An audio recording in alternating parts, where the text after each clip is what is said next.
Thank you.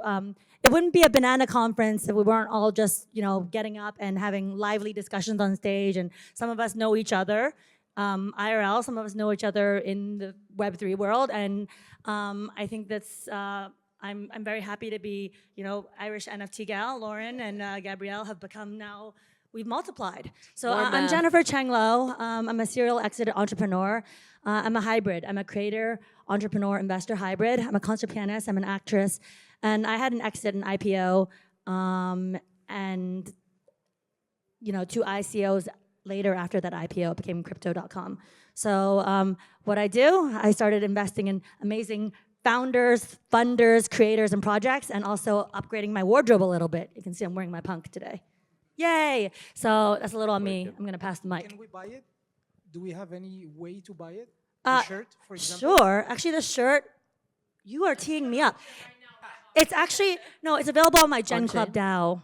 So if you go to Gen Club, JENNClub.com, I've actually collected over 1,000 NFTs and I've given away more than 300. So, but also the ones that are iconic, that I love, I put them on t-shirts so everyone can wear them. Because I believe in access for all. Wait, that was actually, I don't know why wow. You definitely belong here. I technically belong here, but curation was really bad. Mix my kicks and Anyway, let me just pass the mic on. And Gabriele, can you now, we all have mics. I don't have to pass the mic. we had a glimpse of idea of what you're doing now with One of One, which is going to revolutionize fashion. And I know it because we've been talking about it way more than possible. But can you tell us through what you've been doing, how you were close to fashion in your past life? Sure. Well, my relation with fashion started 25 years ago. The very first time I see what is, kind of... When you were 12, huh? Pardon? Yeah, well, thank you, but it's not like that. I'm differently young, I used to say like this. No? Okay, I'm turning 38 this year, so no more than young. Still good. Yeah, at the moment, yes. 2 more years. Two digit is fine. Yeah, 2 more years and third digit is becoming mature, let me say. Okay, back to serious kind of stuff. Again, 25 years in this industry teach me a lot about the relation between magic, fashion, vision, and what does, a designer put into everyday activity. Every single detail, every single particular, every single research is a lot of things, vision, magic. It's something that you cannot touch, even if you are talking about top luxury, as brand that I used to work for, and I'm honored to have to serve, was Valentino, Armani, or other brand, Dolce & Gabbana as well, and Maison Margiela, Marni. They was in the same group, but different kind of stuff. But the same line was putting something different to create a connection between consumer that is in the boutique, that is not, a client, is a guest. It's exactly when you go to a hotel, you are not a client of a hotel, you're a guest. And so everything you do is something to serve that kind of emotion. They are buying your lifestyle, they are buying your vision, they are buying everything about you, and then they buy your product. So when it comes to create something around, and my role was always in digital transformation kind of stuff, and was using digital to create innovation into the most heritage, let me say, kind of stuff. Was it easy? Definitely not. Yeah, I know. It's always about people. It's not about technology, it's not about, nothing. It's about people, because technology is, let me say, something that help you to have the reason why do a change, but it's not the instrument. So if we go for the why, I'll do it this way. Okay, I'll consider you, both of you, as users, as consumers, and you will more tell us about how you'd like brands to behave with you as consumers. Whether we'll see you both as professionals and you'll tell us the behind the curtains and what you're building and how is it relevant to how you're building the future. I know the fashion industry is very hard and it's drained a part of your soul when you work there. So maybe you could share something with me about it, because I know both of you work very hard and now you're at your own business, which is amazing. and you'll tell us more also as a user or as a builder in Web3 how we can connect the dots. I feel super smart. I'm sorry, guys, but I just connected like those guys say we have nothing. You cracked to the do here, code but to this I panel. cracked the code. Can I also just say what a fan I am of Lauren? Ooh. You're not the only one. Sorry, I'm sending you Compliments. flowers because I accept. I think it's also one thing I have to say is like I'm very glad this is there's no token girl on the panel. It's not a manel. Like I want to say it's a very inclusive conference. 30% female attendees and speakers, which is great. But I think as women, we're constantly objectified. Right now, the only people I will do any KOLing for will be brands that I authentically support, or artists I want to collect, or companies I want to collaborate with. And I think sometimes people lose that when they're targeting community. Sometimes they're just like, oh, and we forgot about 50% of the population, and you can't do that. And I think, so I just want to preface what you're gonna say as like, passing the mic gently over to you because I can't even hold my own bags apparently. But I also know Lauren because of our World of Women connection. So passing the mic gently to you. Mic drop and mic picking up. Cool. From a woman to another, the woman mafia. You put them on stage and just hijack you. All right. So question kind of like, what's our context and background in fashion? So I joined fashion. I knew when I was 11, I wanted to be a fashion designer. And honestly, I looked towards it because I was looking for personal empowerment. I was actually a very shy child, which is weird that I'm now sitting and speaking on a stage. But that was really my drive as a creative. How do I create identity that I feel empowers me, connects me to others, and also impacts the environment positively? So that just led me on a long journey of going from kind of city to city, going to New York, going to London, and then I've been in Paris for the past 7 years, working in luxury. And it's been honestly an incredible experience to see what is the actual process behind the craft and the savoir-faire of like creating these projects. But then I felt there was a lot of solutions that I could see to make products more sustainably, to make things more inclusive, which is still a bit of a paradox, I think, when we think about luxury and then we think about just overall access. And so I think I felt a bit like you, like how do we innovate the space and how do we find like DNA solutions? Like, man, that's pretty awesome. Like I want some DNA. But yeah, so I... Yeah? You're gonna like give me something? Lauren, did you design what you're wearing right now? I did. And then I also want to salute the men here on the stage as well. I was actually looking at Maurice's arm candy, sorry, your rings earlier. Ooh. And I think, there's a lot to be said about men and their styles because we are what we wear, right? You don't want to be like, whoa. You came out looking like that, right? Yeah. Before I pass it over to men about their style aesthetic, I was always scouted as a child. I was actually very shy, so that's why my parents were like, okay, well, be a concert pianist. So I got scouted, I had to do like commercials, I was just like, and even at this conference, people were like, wow, you're a KOL, and I'm like, you're a blogger. I'm like, I also have a brain, and I like to use it. I like to use it. So, yeah. How do you mix and match? Like, I wanted to ask you, Maurice, that earlier. Okay, cool. So, I don't pick up my clothes. Okay, so step number one, have a girlfriend that understands fashion. That's exactly what I said. Because before her, my fashion sense was utter chaos. I was really loud. Like, I'd wear really loud colors, and it'd be loud from like head to toe. Purple, blues, and reds. Just, I look like a rainbow. Is that a bad thing to look like a rainbow? But now, if I go into a shop, if I go into Zara, I'll see nothing that I like. This actually happened. I go into Zara, I see nothing that I like. Then she'll grab my hand and be like, give me like 2 seconds. She'll rip like a ton of stuff off of the racks, and then she's like, just try all this stuff on. I'm looking in the mirror and I'm like, damn, I look good, man. So the thing that choosing for you. Yeah, so the thing that really helped was she understands fashion at a very high level. And when I was also growing up, I had fashion influence from my older sister.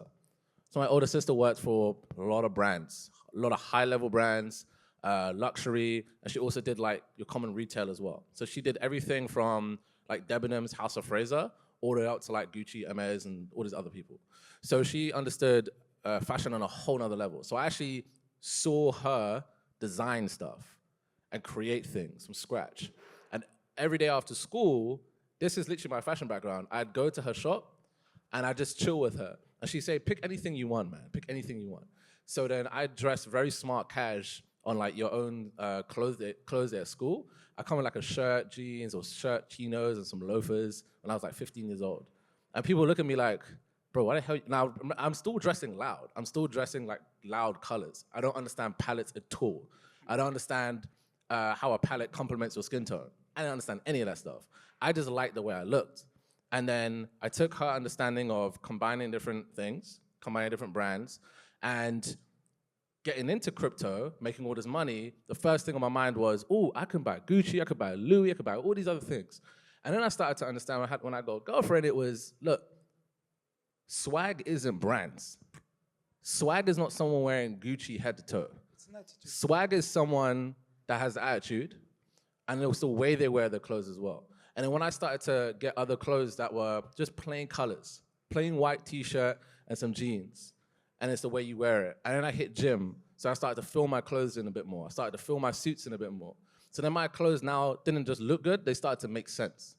So now when I shop for my current figure, where it is at the moment. What would make you feel loyal to a brand, for example?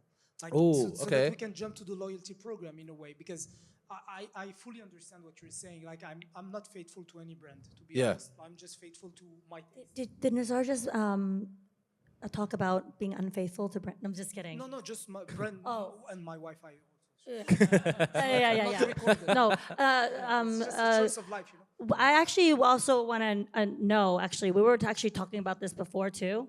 Like, I think it's actually okay to be polyamorous with our brands, because you want to mix and match. Sometimes the way I tell someone is like, I grew up as a child of immigrant parents in the US. One way to tell someone was fresh off the boat from whatever country they're from is because they would be head to toe in one label, right? Yeah. And you need to talk to us about, what is it? Loyalty is when a brand knows they need to earn your trust, your loyalty, right? It's not about. So you see it reverse it's way. earned credit. You see it from the brand perspective. You say that, and from the consumers. Okay, I like it. Yeah, because you don't want to. We were talking about this earlier. Do we really want to be seen as like wallets and piggy banks, or do we? Okay, so to answer the question, like, how do I pick what brand I'm loyal to? There's one brand I'm loyal to, and it's a fitness brand. There will be a second. And the reason is these two is because they have a motto. So the first one is called ASRV. I'm not going to mention the second because I haven't got anything from them yet. But to be true, ASRV, aesthetic, revolution, some.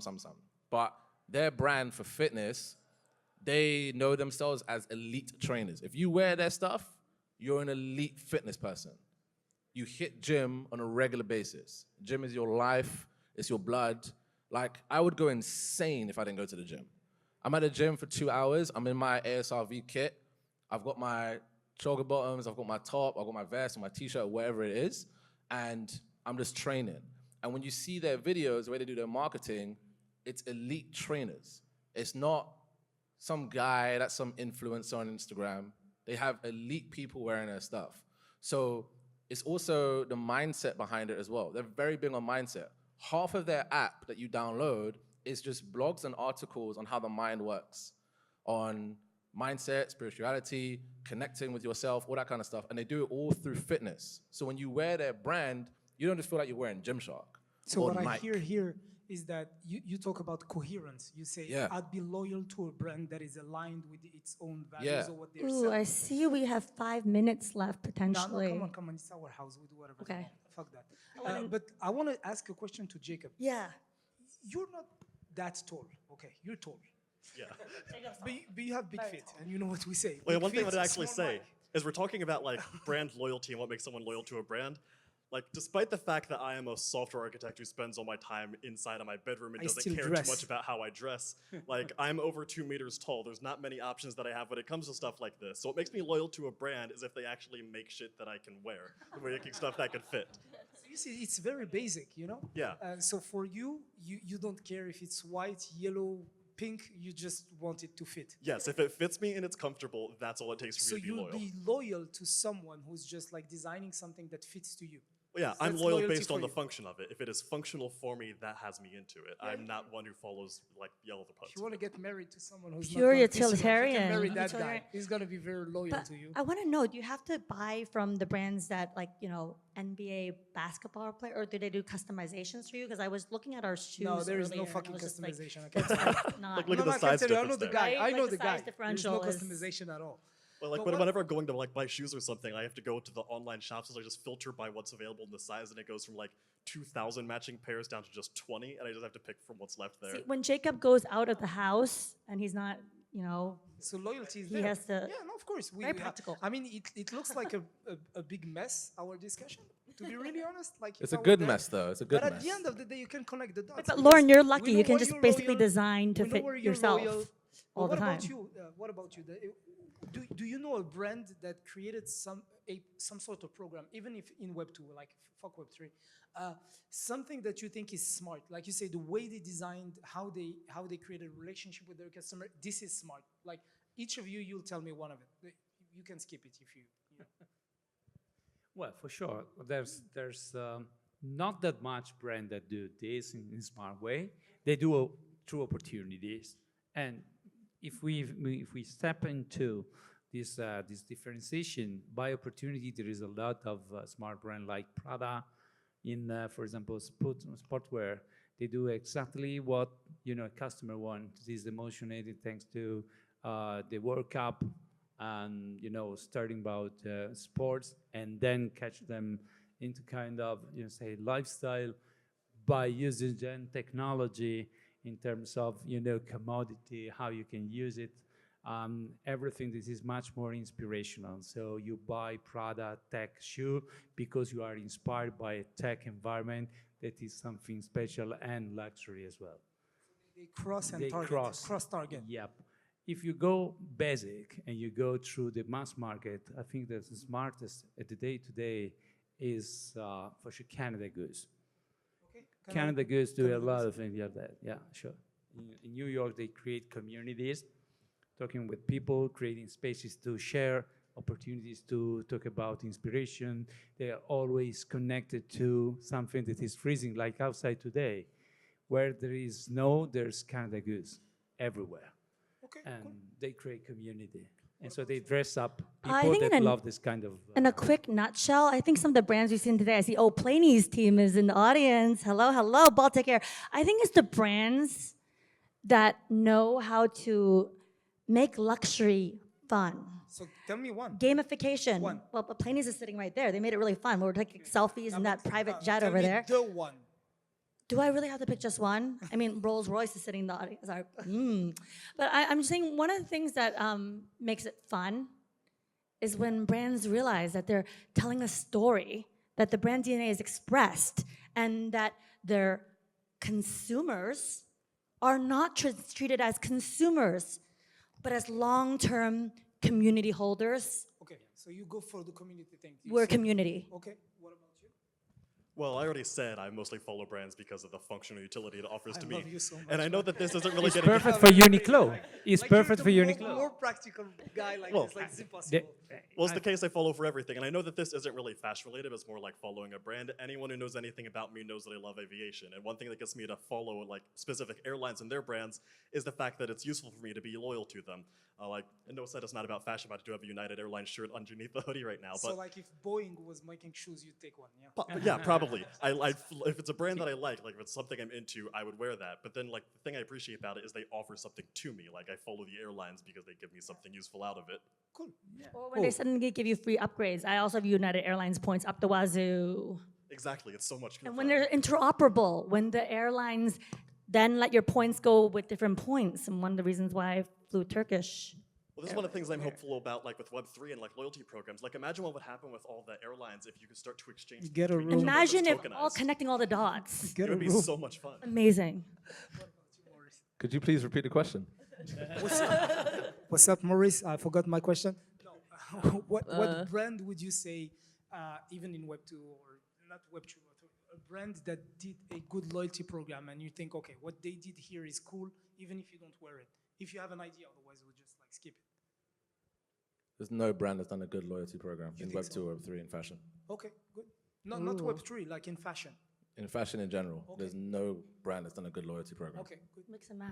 What about you? Yeah, there's a recent project that was just launched called Merch, 2Ms. I don't know if anyone else heard about it. I don't know them personally yet, but they basically targeted like digital NFT holders. So right now there's this new kind of wave of NFT creators or holders wanting to now make their physical products. So they like really tap this momentum by using the mechanics, like properties within their first model, which was a hoodie. I mean, like, why not a hoodie? But then also pairing that with something that's generative. So like, keep an eye out for like the future of generative fashion. And to enable this kind of idea of co-creation. But what's really important with the co-creation aspect is to have like a standardized framework, because there's definitely a balance between being a brand, having an identity, and then how do you interface with your community and with your customer. It doesn't work to have no identity and have it be a free-for-all. You have to have some kind of value, some kind of story, like the reason that we are drawn to brands in the first place, so we know what is the reason that we're here in the community, which I feel a lot of like Web3 brands lack, and where Web2 is very strong. But then there's all these different utilities within Web3 that you can leverage, like generative AI or different like NFT mechanisms that now can kind of merge into this new framework and format. So yeah, check out Merch. That one I thought was really interesting. And if I had to close with something, and I'll ask you by using the model of artifact, okay? I'm a fan of Nike because of what they built as a brand, okay, where they came from and what they built, and how they are always trying to create something for people, at least in their storytelling. What they did with Artifact was what we expected them to do, which is like, okay, this industry is growing, we're gonna buy a company, let's do something with it. They're still trying, but the narrative behind it was community driven, because the narrative behind Artifact was to say, okay, we're gonna use the community and we're gonna use designers to design the shoes that they want. And then we're gonna get them loyal because they asked for it. I don't know if it's going super far with that, how far they're taking it. They dropped a few things that were pretty cool, but do you think this is the way to do it? Like incorporate, turning your consumers into co-designers? Do you think this is a good way of creating loyalty? Would you do it this way if you had your own brand? Yeah, if I personally say something about this, I think it's very similar to the Patagonia experience. They start turning the community into co-designer, because there is a design that is a functional design. When it comes to create a special windy-proof something jacket, they want to have people experience what does being that kind of specific hard condition. Where they start creating something that is not like let me say so color or whatever, but they are functional. So it's coherence, what you were absolutely. saying with that fitness brand. So you think loyalty is definitely It's because you have common ideas, common intention, common vision. Okay. I just wanted to call attention to your for example, your Campbell's soup, your Warholian wall right there, right? With a banana. With a banana on it. I Like, swear to God, very. I didn't do it on purpose. I swear. I woke Sure. up and I was like, I have a banana problem. Well, Nazar, come up on stage and let everyone see the shirt. Only us can Yes, see that please. right now. And then for micro logistic thing, before we close the panel, Show I would everyone the love. shirt. Only us can see it. Yeah, we we need to can have only everyone see. see what's You have going to on. walk in front so we can see the Warholian. Warholian Campbell's. And it's for amazing. logistic purposes, for those of you in the audience, before we end, if you can take a picture of all of us, that'd be great. Sorry, I'm being like moderator mode. But one thing I want to say, he's gonna sit right there. You're amazing. And there's I'm an gonna tell you, additional Nazar. idea for a new brand. I that think is one of tomato. I mean, literally, we see Nazar right here. He's like a canvas for brands, right? I think the future is being able to customize, being able to mix and match. Everything just, what you were saying earlier, the raison d'être has to be there, right? It needs to be. Savoir-faire. Because she was the savoir-faire. Le closed savoir-faire. I have a little La raison d'être. je pratiquais yeah. mon français avec Google Translate, and because I met you guys in NFT Paris. C'est pas mal ça. Raison d'être is the The reason to live. be. It is, but we need to distill that essence, right? We need to have the raison d'être. I am saying so bad. badly. But one of the reasons why that is so important, one of the reasons why I was wearing my Clonex like the first day. One of the reasons why I got her is because she has an angel, she was wearing a tiara, people were like, oh my God, that's the one that looks like you. So I collected her for the reason, I had Height of Floor, but the other reason was because I wanted that limited edition Rimowa. And I got it. So you wanted something that others didn't. Yes, because it was very limited. There were only like 200 of those. And I think scarcity, but the other thing that's really important is if you treat your consumers like they are your brand ambassadors, because they are. They'll be wearing your brand, possibly head to toe or mixing, matching. But the other thing that's so important that Do you think they should get rewarded for that? I do believe you should be paid for wearing whatever you're wearing. That's for me. That's how the future should look like. See, but that's Let me tell you why. What I believe is that, for example, if you were dressed old Christian Dior today, okay? Let's imagine it was the case, or let's say it's the case. Today, you've been advertising Christian Dior the whole day here towards 1,000 people that are, some of them are maybe consumers. But you've been doing that for the past 30-ish years of your life, and you've never been paid for that. So loyalty is only in my consumption, it comes only one way. And I think the technology today allows us to at least ask the brands to think about the tools and reward us for being advertisement for years. Like someone who's, let's say for example, you are a singer, okay? A young singer who's becoming big. And you walking with a pair of orange Nikes on Fifth Avenue, okay, New York City. This is an advertisement, a huge one, and you're doing a story, doing a TikTok, etc., etc.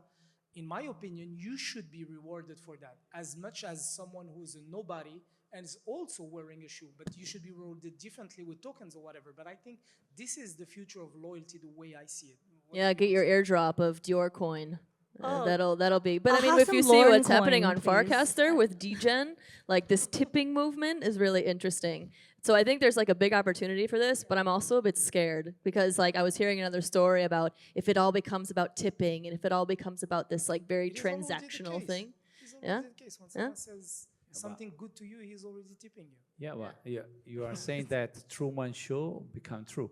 Yeah, definitely. It's one of my favorite Definitely movies. the I think it's Truman more Show. about the right Something like collaborations, that. though. Collaboration is the new competition, right? And it's about making sure that the right Web 2 and the right Web 3 brands and the right people are all finding each other. Yeah. I think you, like, but that's actually true. You're right. We should be incentivized for. Loyalty actually means loyalty is something that goes both ways. You know, it's Yeah. from you to the brand, but it's also from the brand to you. The way I see it.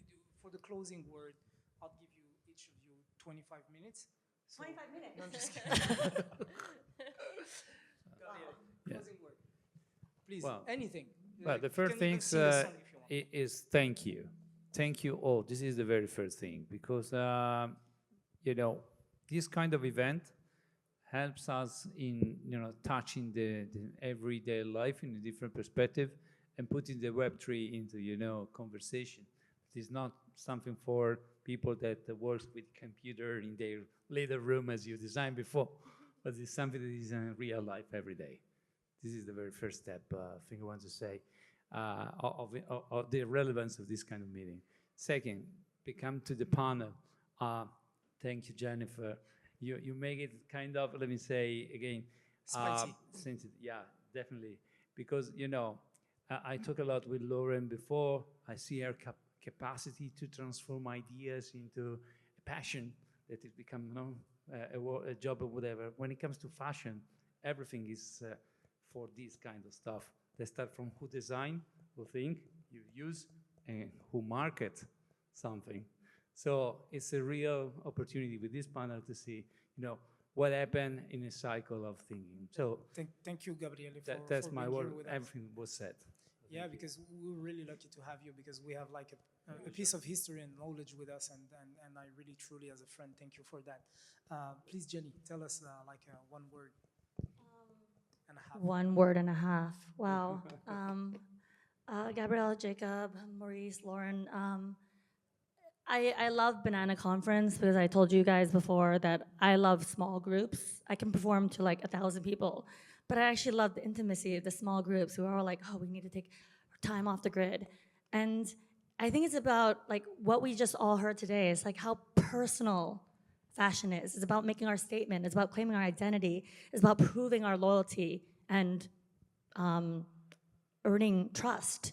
I mean, as ambassadors, creators, builders, investors, right? And the other thing I just want to say, first of all, to the audience here, one of my first TEDx talks was on how time is the new currency. I want to quote what Balum Gurala was saying earlier in his opening remarks, which is, you know, history is very cyclical. It repeats itself, right? He was talking about the Renaissance and the rebirth and the cultural, and I think Web3 is amazing. It is that intersection of art, culture, tech, media, and technology. It's just stunning. And I'm so happy that we can be a fabric of that. And the other thing is my TEDx talk, one of my first ones, was how time is the new currency. I gave it 12 years ago. I was like barely in my 20s. You stopped time since then because you're still But beautiful as you are. I wanted to say that it was actually how I want to thank you all, audience and everybody. Thank you for the last half hour of your time, because that is time you will never get back. That is time you Don't will make them never regret get back. it. stole I don't that care if you're from a you, billionaire. I don't and you care never if get you're back. a zillionaire. I don't care if you're a trillionaire or a crypto billionaire. But one thing we don't have is time. Yeah. Jacob, please. So closing words. Yeah. Well, I guess just a few things to close. We didn't have much time to talk on the loyalty programs and how that intersects with Web3, so I didn't get to talk too much about technical stuff. So if anyone wants to talk about that, they can reach out to you? Well, I guess so, That's but okay, just a few things I wanted to say with that. Oh, please. What I see as interesting in that is that the Web3 technology that we see, it opens up the ability for brands to cross each other. Like right now, if any brand has a loyalty program, it is exclusive to that brand because it is on their own platform that is not compatible with anything else. But the cool thing about working on what blockchain is, which is a decentralized public ledger, is what you build there can be used by anyone. So as we have like brands creating these different loyalty programs, we could see them starting to intersect. We could see brands working together, like everyone was talking about this community aspect of it, working together to create interesting things. That's something I think would come forward with it. And one last thing, you mentioned the idea of as we go out in the world, we are like advertisements for the brands that we are. There's a lot of Web3 brands right now that create their own apparel and they embed NFC chips in it. It wouldn't be that difficult where if you're just out in public and someone's like, hey, what's that you're wearing? Have them scan the NFC chip with your phone. That's their referral, and now you get rewarded for that. So just ways that brands could evolve over time to make use of this technology. You should have talked more. Yeah, that was like really the title. It was really connected Stay, to do you want a the coffee? core. I told you, So it's great. for closing words, so unlike the community side of things, so you have like the back end, what Jacob was talking about. But on the community side of things, what I'd like to see more of is pop-up shops. So I have a t-shirt, which is limited edition. There's only a few in the world. And it's a Scarface t-shirt with Al Pacino. And it's got like writing on it, design. It's pretty dope. However, I could only get this IRL at a pop-up shop. And there was only a few on the clothing rack.